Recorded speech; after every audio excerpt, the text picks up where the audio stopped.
الحمد لله نحمده ونستعينه ونستغفره ونؤمن به ونتوكل عليه ونعوذ بالله من شرور أنفسنا ومن سيئات أعمالنا من يهده الله فلا مضل له ومن يضلله فلا هادي له ونشهد أن لا إله إلا الله وحده لا شريك له ونشهد أن محمدا عبده ورسوله أما بعد أعوذ بالله من الشيطان الرجيم بسم الله الرحمن الرحيم يا أيها الناس اتقوا ربكم الذي خلقكم من نفس واحدة وخلق منها زوجها وبث منهما رجالا كثيرا ونساء واتقوا الله الذي تساءلون به والأرحام إن الله كان عليكم رقيبا وقال تعالى في كلام أخرى يا أيها الذين آمنوا اتقوا الله وقولوا قولا سديدا يصلح لكم أعمالكم ويغفر لكم ذنوبكم ومن يطع الله ورسوله فقد فاز فوزا عظيما بعد أعوذ بالله من الشيطان الرجيم يا أيها الذين آمنوا إذا جاءك المؤمنات يبايعنك على أن لا يشركن بالله شيء ولا يسرقن ولا يزنين ولا يقتلن أولادهن إلى آخر الآية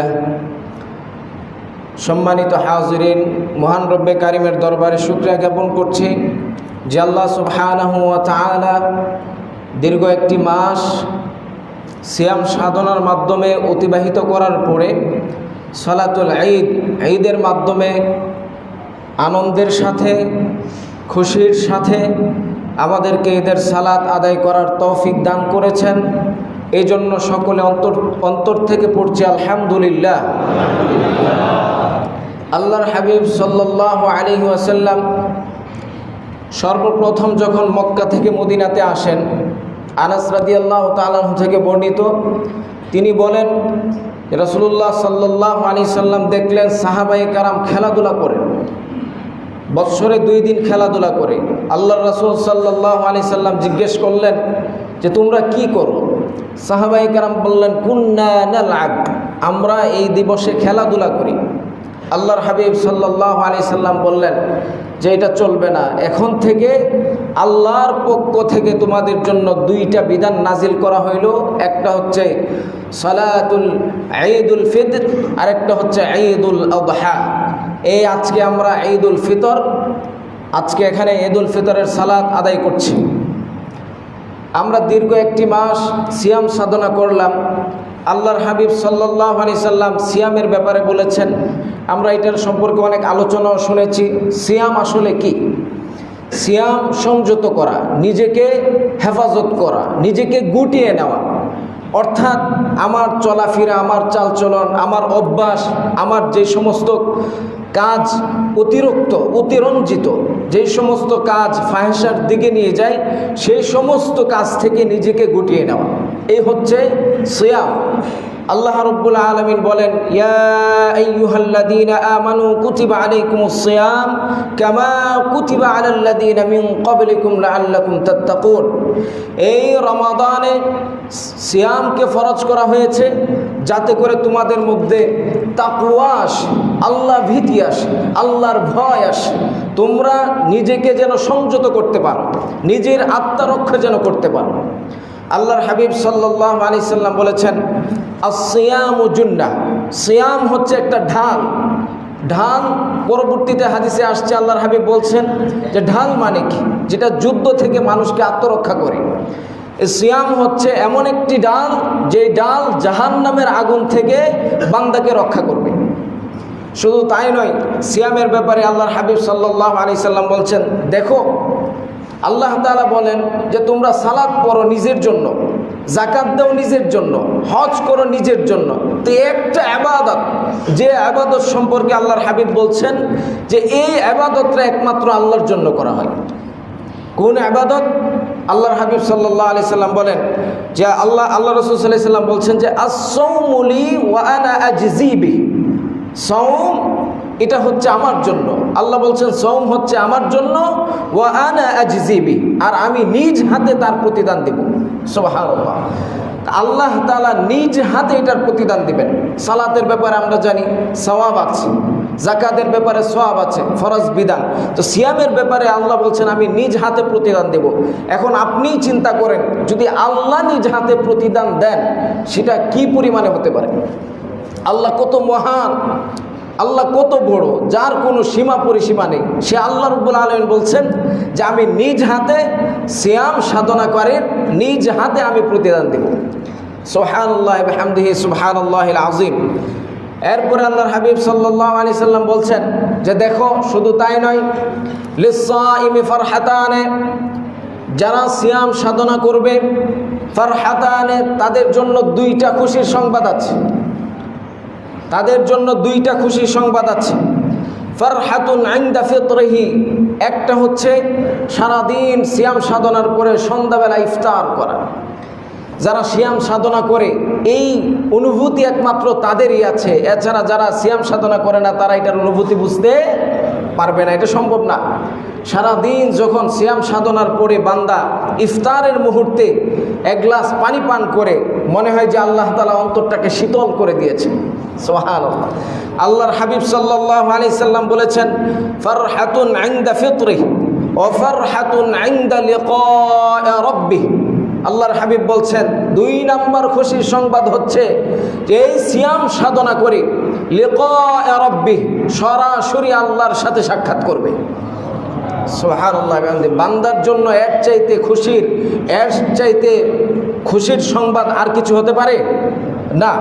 শুধু তাই নয়, আল্লাহর হাবিব সাল্লাল্লাহু আলাইহি সাল্লাম বলছেন ওয়ালা খুলুফু ফামিস সাইম আতয়াবু ইনদাল্লাহি মিন রিহিল মিস্ক। যারা সিয়াম সাধনা করে, সিয়াম পালন করে, ওই ব্যক্তির মুখের দুর্গন্ধ, রোজাদারের মুখের দুর্গন্ধ আল্লাহ রাব্বুল আলামিনের কাছে মিশকে আম্বরের চাইতেও বেশি উত্তম।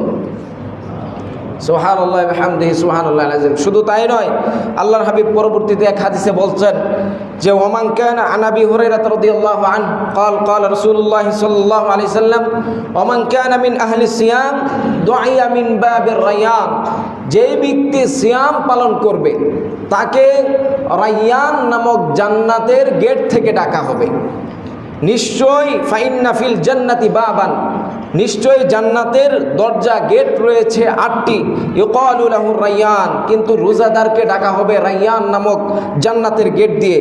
ইয়াদখুলু মিনহু সাইমুন ইয়াউমাল কিয়ামাহ লা ইয়াদখুলু মিনহু আহাদুন গায়রুহুম ফায়ুকালু আইনা সাইমুন। ফেরেশতারা ডাকবেন আইনা সাইমুন, সাইম রোজাদাররা কোথায়? ফায়াকুমুনা, সেদিন রোজাদারগণ দাঁড়িয়ে যাবেন। তাদেরকে বলা হবে তোমরা জান্নাতে প্রবেশ করো, তোমরা রায়্যান নামক দরজা দিয়ে জান্নাতে প্রবেশ করো। রোজাদারদের দল যখন জান্নাতে প্রবেশ করা শেষ করে দিবে, সাথে সাথে এই রায়্যান নামক যে দরজা আছে এই গেট বন্ধ করে দেওয়া হবে। তো এই হচ্ছে যারা সিয়াম সাধনা করে তাদের জন্য সুসংবাদ। সাথে সাথে একটা দুঃসংবাদও আছে। রমাদানের পূর্বে যেমন শয়তান বন্দি ছিল না, খোলামেলা ছিল, রমাদানে বন্দি ছিল। রমাদান শেষ, সাথে সাথে শয়তান আবার কি হয়ে গেছে, তাদেরকে শৃঙ্খল থেকে বের করে দেওয়া হয়েছে, তাদেরকে খুলে দেওয়া হয়েছে। সুতরাং এবং এখন সে নতুন করে আবার শুরু করবে তার কাজ। এখন আমাদের একটা প্রশ্ন আছে, সেটা হচ্ছে আসলে আমাদের জন্য শয়তান বেশি ভয়ঙ্কর না আমাদের নফস বেশি ভয়ঙ্কর? আমরা এমন এক জামানায় আছি, এমন এক পরিবেশে আছি, এমন এক পরিস্থিতিতে আসি যে আমাদের নফস আমাদের জন্য সবচেয়ে বেশি ভয়ঙ্কর হয়ে গেছে। রমাদান শেষ হওয়ার পূর্বে, শয়তান মুক্তি পাবার পূর্বেই আমাদের কার্যকলাপে মনে হচ্ছে যে আমরা আমাদের নফসের কাছে পরাজিত হয়ে গেছি।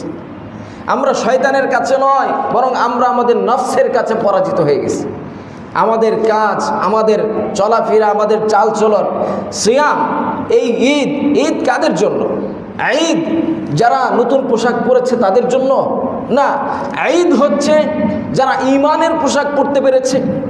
সিয়াম রমাদানুল কারিমের এই একটা দীর্ঘ সময়ের ভিতরে যে নিজেকে অনুধাবন করতে পেরেছে, নিজেকে বুঝতে পেরেছে, যে ঈমানের পোশাক পরিধান করতে পেরেছে, যে তাকওয়ার পোশাক পরিধান করতে পেরেছে, তার জন্য হচ্ছে ঈদ। কিন্তু প্রকৃত অর্থে আমাদের ঈমানের তাকওয়ার পোশাক নেই। আমাদের যেই মাথা থেকে পা পর্যন্ত পোশাক পরিচ্ছন্ন পরিষ্কার সব ঠিক আছে, এটা সুন্নাহ, কিন্তু কথা হচ্ছে আমাদের ঈমানের যে পোশাক আছে সেটাও কি করতে হবে? ঠিক করতে হবে।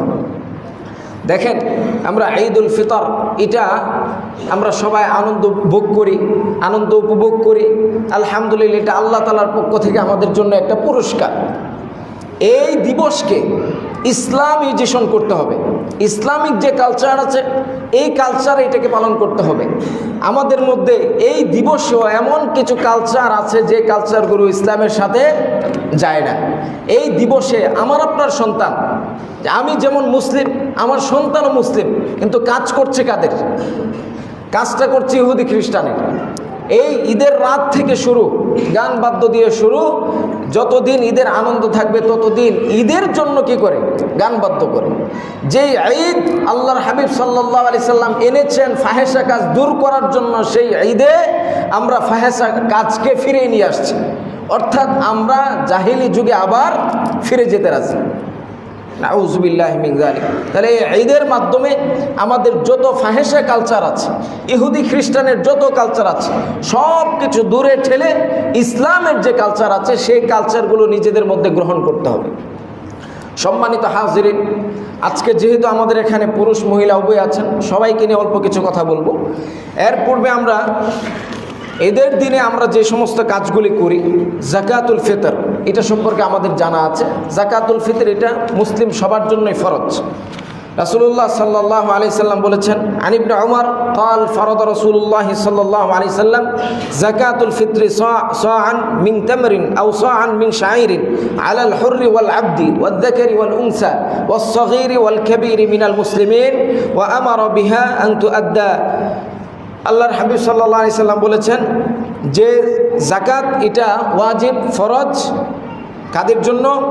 হুর, স্বাধীন মানুষ, বন্দি মানুষ, সবার জন্য, পুরুষ নারী ছোট বড় সবার জন্য যাকাতুল ফিতর ওয়াজিব। কোন সময় দিতে হবে? কবলা খুরুজিস সালাহ, সালাত থেকে, ঈদের সালাত থেকে বের হওয়ার পূর্বেই যাকাতুল ফিতর দিতে হবে। এর মানে বোঝা যায় যে ঈদের সালাতের পূর্বে, আসার পূর্বে দিয়ে দিতে হবে, এটাই এই হাদিস থেকে বোঝা যায়। এরপরে যাকাত, এটা তো একটা ইম্পর্টেন্ট বিষয়। বর্তমান সময়ে যাকাত মানুষ দেয় না, যারা দেয় তারাও নাম ফুটানোর জন্য দেয় অধিকাংশ। এই যারা যাকাত দেয় তাদের কালচার হয়ে গেছে যে তাদের বাসায় যাবে মানুষ, গিয়ে সিরিয়াল ধরবে যাকাতের লুঙ্গি আর শাড়ি নেওয়ার জন্য। কিসের লুঙ্গি আর শাড়ি? এটার নাম দিয়েছে যাকাতের লুঙ্গি আর শাড়ি। চিন্তা করা যায় একবার, কতটা নিচু মনের হলে এই কাজ মানুষ করতে পারে। যাকাত এটা এমনভাবে দিতে হবে যাতে একজন ব্যক্তিকে দেওয়ার পরে এই ব্যক্তিটা আগামী বছর নিজে আবার যাকাত দিতে পারে। আর আমরা যাকাতকে মনে করছি নিজের ধন সম্পদ। আসলে যাকাত নিজের ধন সম্পদ নয়, এটা আল্লাহর কথা, আল্লাহর ঘোষণা। আল্লাহ বলছেন, ওয়াফি আমওয়ালিহিম হাক্কুন লিসাইলি ওয়াল মাহরুম, আমি তাদের অর্থ তোমাদের পকেটে দিয়েছি। যে যারা দরিদ্র আছে, যাদেরকে তোমরা যাকাত দিচ্ছ, এটা কার অর্থ? এটা তার নিজের অর্থ, এটা আমার নয়। এটা আমার দাবি করা বোকামি, আমার ভুল, এটা আমার নয়, বরং এটা তার অর্থ। তার অর্থটা আল্লাহ তোমাকে দিয়েছেন তোমাকে পরীক্ষা করার জন্য। আমি যদি না দেই তাহলে আল্লাহর কাছে ধরা খেতে হবে। সে বলবে যে আল্লাহ, আমার অর্থটা তো তুমি তার পকেটে দিয়েছিলা, কিন্তু সে আমাকে যাকাত দেয় নাই, আমার অর্থ আমাকে সে দেয় নাই। এই জন্য যাকাত দিতে হবে। যাকাত একটা ইসলাম সৌন্দর্য, যে ঈদ এমন সৌন্দর্য আর পৃথিবীতে নাই। দেখেন, রাসূলুল্লাহ সাল্লাল্লাহু আলাইহি সাল্লাম যখন মক্কা বিজয় করলেন তখন সমস্ত মানুষকে কী করে দিয়েছে? ক্ষমা করে দিয়েছে। পৃথিবীর ইতিহাসে এমন ক্ষমা আর আছে? নাই। এটা হচ্ছে ইসলাম, এটা হচ্ছে ইসলামের সৌন্দর্য। ঈদ আপনি পালন করবেন, ঈদ এমনভাবে পালন করবেন যাতে করে হত দরিদ্র যারা আছে সবাই সমভাগে খুশি আনন্দ উদযাপন করতে পারে। এটা হচ্ছে ইসলামের কালচার, এটা ইসলামের সৌন্দর্য। সুবহানাল্লাহ বিহামদি। ইসলাম কতটা সুন্দর! ইসলামকে যদি কেউ ফলো করে তাহলে সে বুঝতে পারবে, এছাড়া বোঝা তার পক্ষে সম্ভব নয়। এরপরে আমরা সকলকে একটা মেসেজ দিতে চাচ্ছি। আল্লাহর হাবিব সাল্লাল্লাহু আলাইহি সাল্লাম বলছেন, আবি হুরায়রা রাদিয়াল্লাহু তাআলা থেকে হাদিসটা বর্ণিত, তিনি বলেন যে কিয়ামতের মাঠে 7 শ্রেণীর লোককে আল্লাহ তাআলা তার আরশের নিচে স্থান দিবেন। কয় শ্রেণীর লোককে? 7 শ্রেণী। এই আরশের নিচে স্থান দিবেন। কিয়ামতের মাঠের ভয়াবহতা কেমন এটা আমরা অনেকেই জানি। কিয়ামতের মাঠের ভয়াবহতা হবে সবচেয়ে বেশি কঠিন। শুধু তাই নয়, 50 আলফা সানা, সেখানের দিবস একটা দিন হবে 50,000 বছর সমপরিমাণ। এই দিবসের ভয়াবহতা সহ্য করতে না পেরে মানুষ দৌড়াবে আদমের কাছে, যে বাবা তুমি তো আমাদের আদি পিতা, তুমি আল্লাহর কাছে একটু সুপারিশ করো। আদম অস্বীকার করবে, বলবে আমার পক্ষে সম্ভব না। তোমরা নূহের কাছে যাও, নূহের কাছে যাবে, ইতিহাস লম্বা, আপনারা সবাই জানেন। শেষ পর্যন্ত রাসূল করিম সাল্লাল্লাহু আলাইহি সাল্লামের কাছে আসবেন। এই ভয়াবহ দিনে আল্লাহ সুবহানাহু ওয়া তাআলা 7 শ্রেণীর লোককে আরশে আজিমের নিচে স্থান দিবেন। আল্লাহর হাবিব সাল্লাল্লাহু আলাইহি সাল্লাম বলছেন, সাবআতুন ইউযিল্লুহুমুল্লাহু ইয়াওমা লা যিল্লা ইল্লা যিল্লা আরশিক, সেখানে আরশে আজিম ছাড়া আর কোনো স্থান নেই, আর কোনো ছায়া থাকবে না। ওই স্থানে আল্লাহর আরশের নিচে ছায়া দিবেন। 1 নাম্বার, সংক্ষেপে বলছি, আল ইমামুল আদিল, ন্যায়পরায়ণ শাসক, ন্যায়পরায়ণ বাদশাহ। ন্যায়পরায়ণ শাসক আর ন্যায়পরায়ণের বাদশাহ, এটার সংজ্ঞা আপনারা ভালো করে বুঝবেন যে বর্তমান সময়ে ন্যায়পরায়ণ শাসক আর ন্যায়পরায়ণ বাদশাহ পাওয়া খুবই দুষ্কর। এর বাহিরে আর এটা সংজ্ঞা দিতে গেলাম না। এরপরে আল্লাহর হাবিব সাল্লাল্লাহু আলাইহি সাল্লাম বলেছেন, যুবক ভাইয়েরা একটু ভালো করে শুনবেন এই কথাটা। আল্লাহর হাবিব সাল্লাল্লাহু আলাইহি সাল্লাম বলছেন, ওয়াশাবুন নাশাআ ফি ইবাদাতিল্লাহ, ওই যুবক যে যৌবনকালে আল্লাহর ইবাদত করে, ওই যুবক যে যৌবনকালে আল্লাহর ইবাদত করে। আমরা যৌবনকাল কাটাই হাসি তামাশায়, হাস্যরসে। আমরা ভাবি যে আমাদের তো বয়স আছে। আচ্ছা বলেন তো, আমার আপনার মতো যুবক, আমার আপনার থেকে কম বয়সের বাচ্চা পোলাপান এ দুনিয়ার থেকে গত হয় নাই? তাহলে আমার আপনার কি এমন গ্যারান্টি আছে যে আমি আপনি 60-70 বছর বেঁচে থাকব? আমার আপনার 60-70 বছর হায়াত আছে, এরকম কোনো গ্যারান্টি আমাদের আছে? নাই। সুতরাং এই যে একটা অফার, এটা আল্লাহর হাবিবের পক্ষ থেকে। দেখেন, আমরা অনেক সময় দাবি করি যে রাসূলকে যদি পাইতাম কত ভালোবাসতাম। আমরা মনে করি যে সাহাবাদের থেকেও আমরা বেশি ভালোবাসতাম। প্রকৃত অর্থে যদি আমি ভালোবাসি তাহলে রাসূলুল্লাহ সাল্লাল্লাহু আলাইহি সাল্লামের কথা কাজগুলোকে আমার ভালোবাসতে হবে।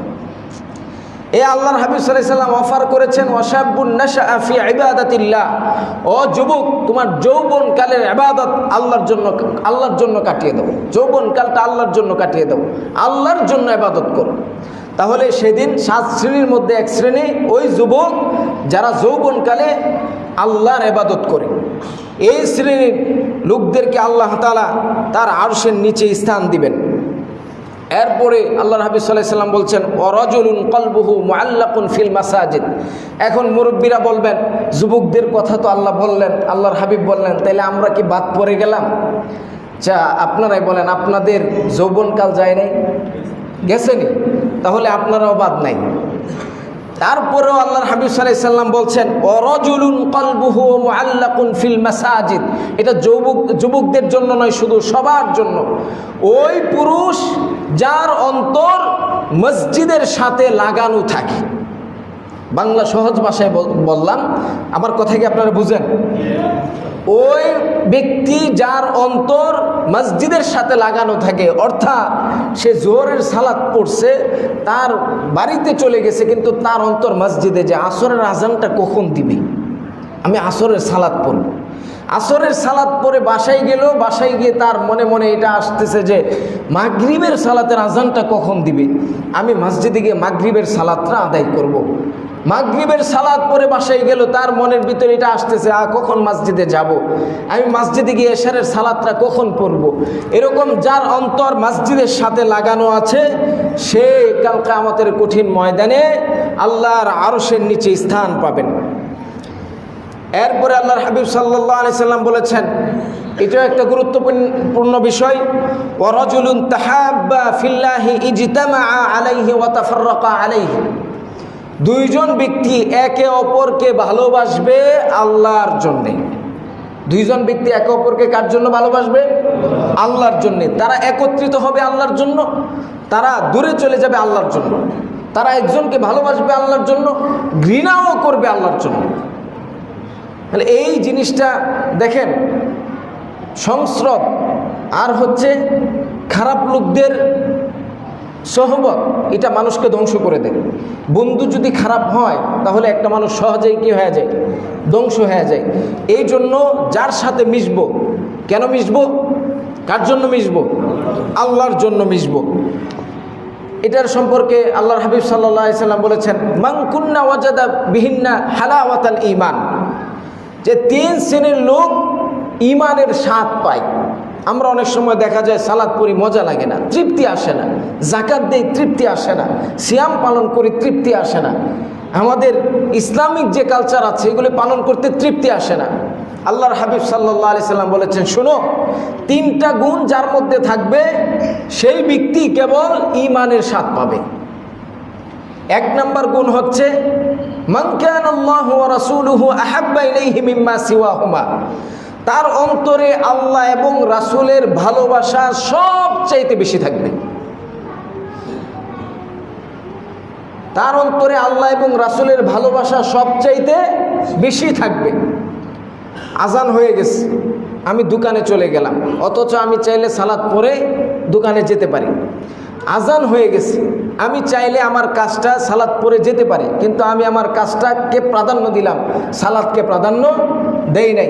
বুঝতে হবে যে আমার অন্তরে আল্লাহর ভালোবাসা নেই। এরপরে আল্লাহর হাবিব সাল্লাল্লাহু আলাইহি সাল্লাম বলছেন যে তারা একজন আরেকজনকে আল্লাহর জন্য ভালোবাসে। 2 নম্বর, একজন আরেকজনকে কার জন্য ভালোবাসে? এটা গুরুত্বপূর্ণ একটা বিষয়। আমাদের ভালোবাসা হতে হবে আল্লাহর জন্যে। 3 নম্বর হচ্ছে ঈমান গ্রহণের পরে কুফুরতে ফিরে যাওয়াকে সে আগুনের গর্তে ঝাঁপ দেওয়ার থেকেও বেশি ভয় পায়। তা আমাদের অবস্থা কি? আমি মুসলিম, আমার নাম আব্দুর রহমান, কালিমা পড়ি, গানও শুনি, যত খারাপই আছে, সুদ খাই, ঘুষ খাই, জিনা করি, ছিনতাই করি, চুরি করি। আমরা চোরকে চোর মনে করি, কিন্তু আমি যে মাপে কম দিলাম সেটা যে চুরি, সেটা আমি মনে করি না।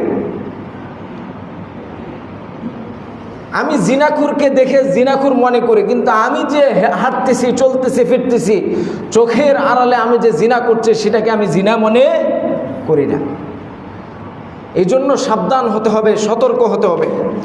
এরপরে আল্লাহর হাবিব সাল্লাল্লাহু আলাইহি সাল্লাম বলেছেন, ওয়ারাজুলুন তালাবাতহু ইমরাআতুন যাতা মানসাবিন ওয়া জামালিন, ওই পুরুষ যাকে একজন সম্ভ্রান্ত বংশের সুন্দরী নারী আহ্বান করেছে জিনার জন্যে। কিসের জন্যে? জিনার জন্যে। শুনতেও কেমন যেন আমাদের অন্তর আটকে উঠে, কিন্তু ঠিকই আমরা এই কাজে লিপ্ত। ঠিকই কি সামনাসামনি বললে কেমন যেন একটা ভয়, খারাপ লাগে, এটা একটা কাজ হইল, কিন্তু ঠিকই আমরা এই সমস্ত কাজে লিপ্ত। আল্লাহ আমাদের হেফাজত করুন, আমিন। তো ওই মহিলা তাকে যখন আহ্বান করে, তখন সে বলে, ইন্নী আখাফুল্লাহ, নিশ্চয় আমি আল্লাহকে ভয় করি। কাকে ভয় করি? এই যে কথাটা আসার জন্য আমার ওই পর্যাপ্ত ঈমানের প্রয়োজন। আল্লাহ তাআলা আমাদেরকে নারী জাতির ফিতনা থেকে হেফাজত করুন, আমিন।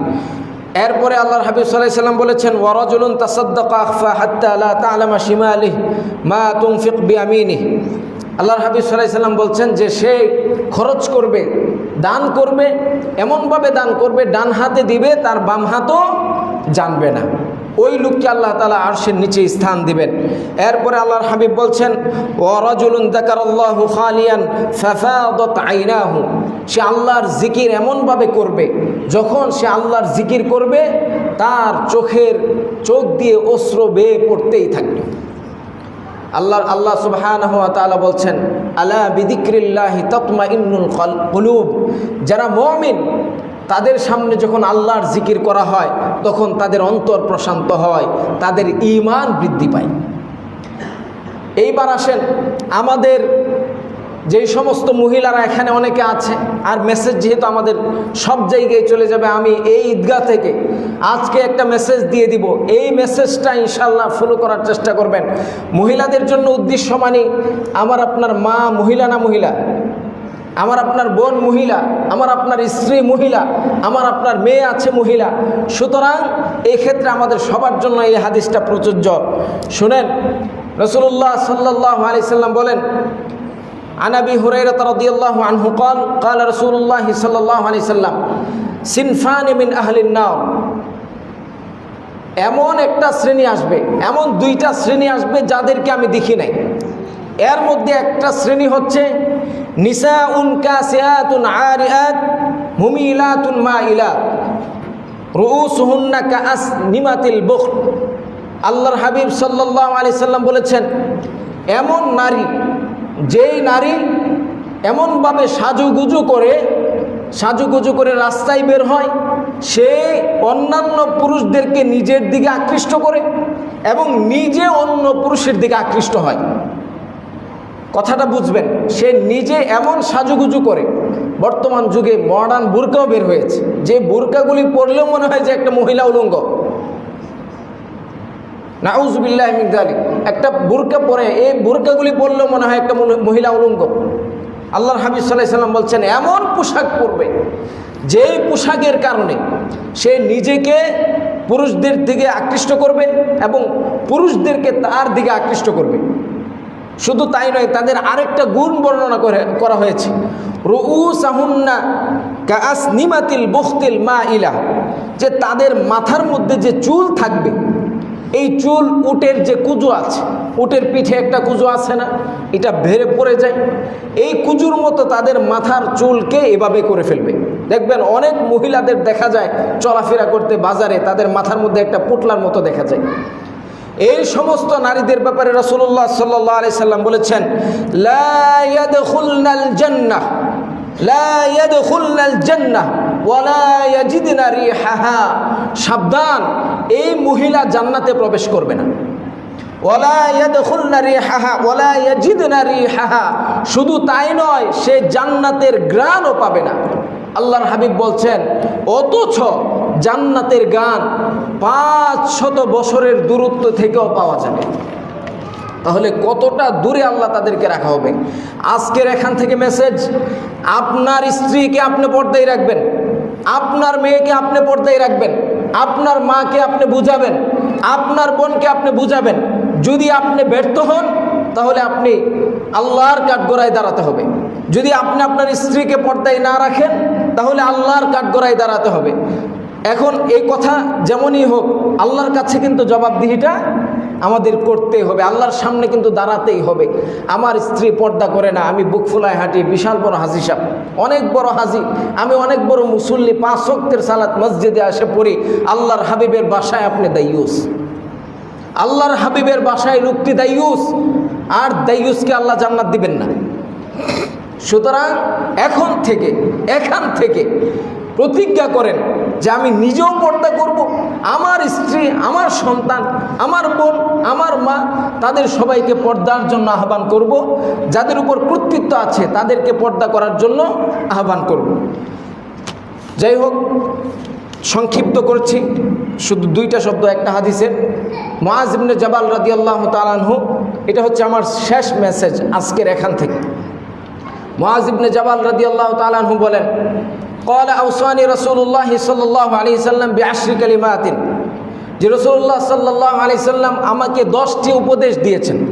10টি উপদেশ বলার মতো সময় নেই, 1 ঘন্টা সময় লাগবে। সুতরাং আমরা 2টা উপদেশ নিয়ে কথা বলবো আজকে। 1 নম্বর উপদেশ হচ্ছে, قال لا تشرك بالله شيئا। হে মুআজকে উপদেশ দিয়েছেন, মানে কিয়ামত পর্যন্ত যত মুআজ আসবে কিয়ামত পর্যন্ত যত মুআজ আসবে এর অর্থ এই নয় তার নাম মুআজ হতে হবে। আমি আপনি সবাই মুআজ, মানে কিয়ামত পর্যন্ত যত মুসলিম পৃথিবীতে আসবে সবার জন্য রাসূলুল্লাহ সাল্লাল্লাহু আলাইহি সাল্লামের এই উপদেশ। আল্লাহর হাবিব সাল্লাল্লাহু আলাইহি সাল্লাম বলেছেন, মুআজ শুনো, লা তুশরিক বিল্লাহি শাইআ, সাবধান, তুমি আর যাই করো না করো আল্লাহর সাথে কাউকে শিরিক করবা না, আল্লাহর সাথে কাউকে শরীক করবা না। কুতিলতা ওয়া হুররিকতা, যদিও তোমাকে হত্যা করা হয়, যদিও তোমাকে আগুনে নিক্ষেপ করা হয়, তারপরেও তুমি আল্লাহর সাথে কাউকে শিরিক করবা না। আল্লাহ রাব্বুল আলামিন বলছেন, ইন্নাল্লাহা লা ইয়াগফির আন ইউশরাকা বিহি ওয়া ইয়াগফিরু মা দুনা যালিকা লিমান ইয়াশা। আল্লাহ রাব্বুল আলামিন শিরিক ব্যতীত যত গুনাহ আছে সমস্ত গুনাহ আল্লাহ চাইলে মাফ করে দিয়ে বান্দাকে জান্নাত দিবেন অথবা এর আযাব দিয়ে জান্নাত দিবেন। কিন্তু শিরিকের গুনাহ, শিরিক এত ভয়াবহ, এই শিরিকের গুনাহ আল্লাহ মাফ করবেন না। এটা আল্লাহর শানের সাথে যায় না। বরং রাসূলুল্লাহ সাল্লাল্লাহু আলাইহি সাল্লামকে আল্লাহ তাআলা কতটা ভালোবাসতেন, সেই ভালোবাসার পরেও আল্লাহ তাআলা রাসূলকে বলছেন সাবধান, এই ক্ষেত্রে আপনার সাথেও কি নাই, কোনো আতাত চলবে না, এই ক্ষেত্রে আপনার সাথে কোনো আতাত চলবে না। লা ইন আশরাকতা লা ইয়াহবাতান্না আমালুক, আপনিও যদি শিরিক করেন মুহাম্মদ, তাহলে আপনার সমস্ত আমল বরবাদ করে দিব। এই শিরিক এটা এমন ভয়াবহ রূপ ধারণ করেছে আমাদের মাঝে, এই শিরিক থেকে আমাদের বেঁচে থাকতে হবে।